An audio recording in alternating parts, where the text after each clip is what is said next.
In tonight's WGN Investigates, electronic monitoring seems to be at the center of the crime debate. And now concerns are raised over changes to the program that went into effect just a few weeks ago. WGN's Lourdes Duarte has more on what the changes mean for alleged offenders whose every move is expected to be watched.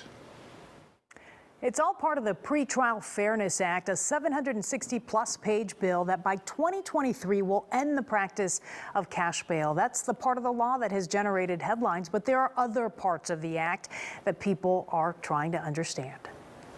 Yeah, I've given these people enough of my life. In October of 2020, WGN Investigates introduced you to Christopher Welch, Because this is unconstitutional as hell. who was bold enough to cut off his state-issued electronic monitoring bracelet, toss it in the woods, and post it on social media. It's stories like his that add to concerns over the use of EM, not just in Illinois, but around the country.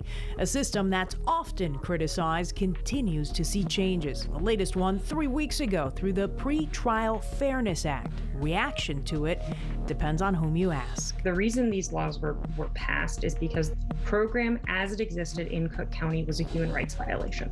A job that already is difficult because we don't pick who goes on home monitoring, the judges do, is now much more difficult.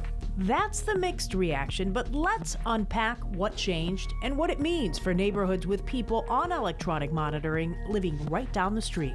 A lot of them think under the misconception that if I'm by the home, I'm good. There are hundreds and hundreds of programs around the country that provide way more movement than this. Sarah Stout with Chicago's Appleseed Center for Fair Courts helped draft the act. One of the biggest changes includes a provision that guarantees the ability to leave home confinement 2 days a week for basic needs like groceries or a doctor or a haircut. Before the change, special permission was needed each time. Now, an accused offender, as long as they fill out the proper paperwork, gets a guaranteed 2 days a week to leave home. What's important to remember too is they're GPS tracked during that time, right? So even when they're taking care of basic necessities, we know exactly where they are. The other part of the change that's not sitting well with Sheriff Tom Dart, who oversees the Cook County program, includes a revised escape policy. Someone who fails to follow the home confinement rule must be in violation for more than 48 hours before being charged with felony escape. What we're seeing now, though, is that they know the rules and they know that they can take off from the house, and as long as they come back within 48 hours, they at best are going to get charged with a much lesser offense, and in many cases charged with nothing at all. And how is that helping? What he says makes that change tough to embrace is that it comes at a time when a lot of the people on EM are accused of violent crimes more than ever before.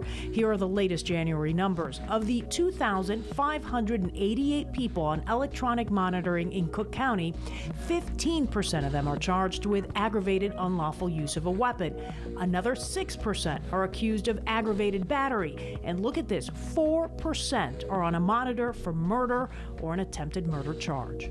Now we consistently have 75% of the people who are on home monitoring are charged with a violent offense. And so then you layer onto it that now that group, which I've already said are not appropriate for home monitoring, has 48 hours where they have free movement to go where they want, when they want.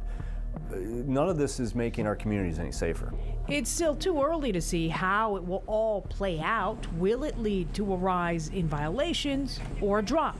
For now, they're simply trying to find a way to hold people accountable while fulfilling their basic needs. Cook County Sheriff's EM program is one of the only programs that has ever run as a 24/7 house arrest program. So we're really unusual that way. And there's no reason to think that this program needs to run that way in order to keep us safe.